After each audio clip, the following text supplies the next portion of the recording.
Hello for today's mini vlog. Hello mga kasinggal mga kapang. Ito po ang kaganapan ngayong hapon. So naglakad po ako dito sa aking nilalakaran. So ito po yung daan na lagi akong dinadaanan papuntang palengke. So malapit lang pala yan ang lakaran. Nasa 20 minutes lang nasa palengke ka na. So ayan. Kailangan din natin maglakad para exercise ng ating katawan. So, maganda nga maglakad kasi hindi man mainit. So, wala mang araw. Kaya medyo mahangin din. Kaya kaso lang medyo nakakapagod maglakad. So, pupunta pala ako ng palengke kasi may bibilhin ako. Wala na rin kami bigas. Kaya pumunta ako ng palengke. Kasi pag sa tindahan, mahal na ang kilo. Sayang naman yung 5 piso. Makakatipid ka na rin.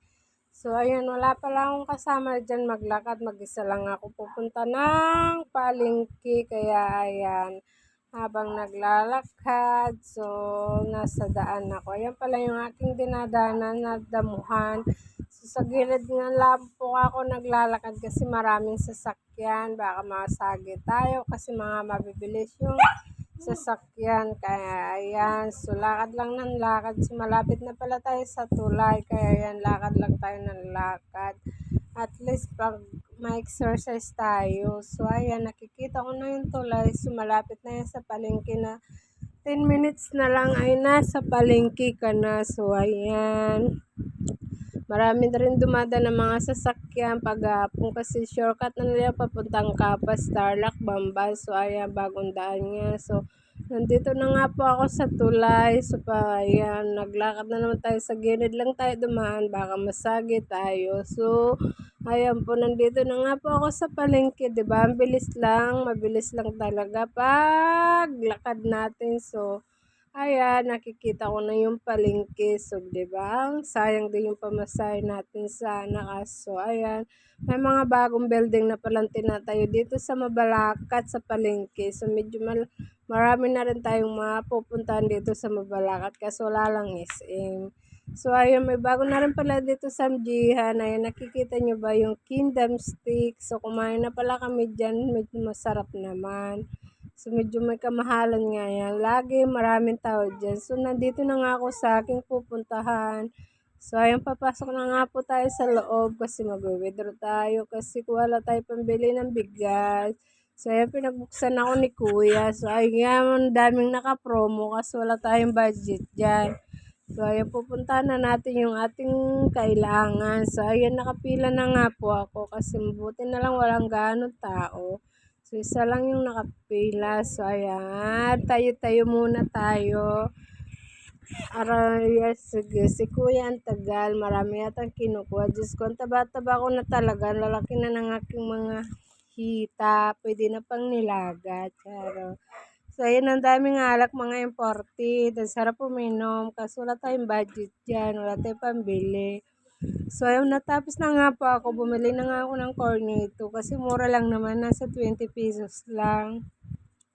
Kasi napagod nga po ako maglakad. Kaya ayan, kailangan ko muna magpalamig. So, nagtambay muna ako dito na sa 20 minutes lang para malamig.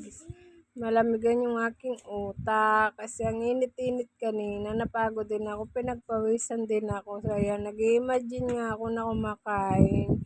Ayan, ang sarap-sarap naman. So, ayan, tumayo nga muna ako kasi ayan, napapagod maglibot-libot, tingin-tingin, kunwari. So, ayan, nakikita ko yung katawan ko, taba-taba ko na talaga. So, ayan, umupo nga muna ako uli kasi hindi pa ako sure kinakain. So, nag-imagine ka lang dyan kumakain. Ayan, nung nakatulala pa daw ako na kumakain ng ice cream. Feeling ko at kinakain ko. Ang dalim talaga ng iniisip ko dyan. Kaya yan, kumain ako ng ice cream pag stress ako. Kaya kakain ako ng malamig.